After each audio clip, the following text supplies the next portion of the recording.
ECG নিয়ে ভয়, এটাই স্বাভাবিক, it's normal. Everyone fears ECG in the first time, it's normal.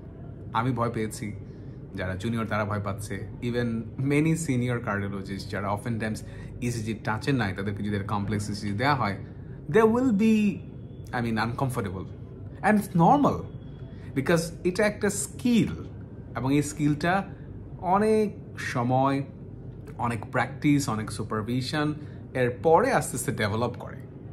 So ইসিজিটা ভয়ের এই জন্যে, বিকজ ইসিজির মধ্যে অনেকগুলো প্যাটার্ন থাকে, একটা কমপ্লেক্স প্যাটার্ন রিকগনিশন ফলো করতে হয়, এবং এই কমপ্লেক্স প্যাটার্ন রিকগনিশনটা অনেক দিনের পরিশ্রম বা অধ্যবসায়ের পরে আস্তে আস্তে আসে, এবং এখানে অ্যানাটমি ফিজিওলজিরও একটা ব্যাপার থাকে যেটা সম্পর্কে আমাদের ক্লিয়ার আইডিয়া থাকতে হবে। সো ইসিজি নিয়ে ভয় পাওয়াটা ইটস নর্মাল। এইটা মিন করে না যে আমি খারাপ student, no, it's normal to be fearful of ECG. And now how to master, what to master about ECG. ইসিজিতে আমাকে প্যাটার্ন ধরতে হবে। একটা ইসিজি আমার যদি দেওয়া হয়, এই ইসিজির মধ্যে কোন জিনিসটা ইম্পর্টেন্ট, কোন ফাইন্ডিংসটা ইম্পর্টেন্ট, আর কোন ফাইন্ডিংসটা ইম্পর্টেন্ট না, সেই সম্পর্কে আমার ক্লিয়ার আইডিয়া থাকতে হবে।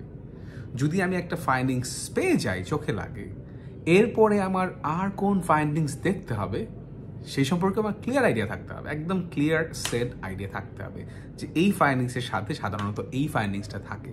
সো নেক্সট ওই ফাইন্ডিংসটা আছে কি নাই, I have to look for that. For example, like inferior MI যদি থাকে, look for complete heart block যদি থাকে, লুক ফর ইনফেরিয়ামাই আছে, okay, look for posterior MI. Lateral MI আছে, okay, look for posterior MI. RBBB আছে, fine, this could be MI. What type of MI? Maybe an anterior MI. So this type of patterns you have to set in your mind. So ECG skill development, it's a practice, and you need an organized activity.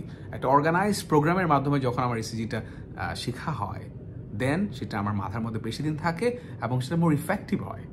এই জিনিসটা মাথায় রেখেই মেডস্পার্কেলের পক্ষ থেকে আমরা একটা hands on training, একটা day long workshop চালু করতে যাচ্ছি 22শে মে বিশ্ব সাহিত্য কেন্দ্রে, সকাল 9টা থেকে বিকাল 5টা-6টা পর্যন্ত আমরা চালাবো। So that will be a day long programme on everything you need to know about ECG, to have a practical idea, skill, and also এক্সামে যাতে আমার ইসিজি কোনোটা মিস না হয়, সেই ইসিজিগুলো আমরা এখানে রাখবো, প্র্যাকটিস করব।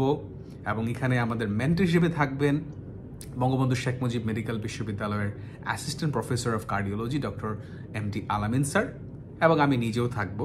সো আমরা সকাল 9টা থেকে সন্ধ্যা 6টা পর্যন্ত অনেকগুলো সেশন নিব, and there will be more then 100 ECGs, interactive sessions between us, small group discussions হবে, এবং অবভিয়াসলি অ্যাসেসমেন্ট হবে যে আপনারা আসলেই কি শিখতে পারলেন কি পারলেন না, সেটাও আমরা অ্যাসেস করব।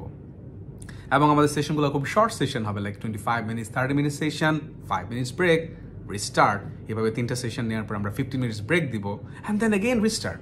So it will be a like brainstorming and energising and fun event, যেটা দিয়ে আপনার একটা দিন সময় দেন, and you will become more confident, more skilled in ECGs.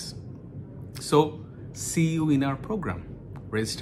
এবং রেজিস্ট্রেশন কীভাবে করতে হবে সেটা আমাদের পোস্টারে দেওয়া আছে।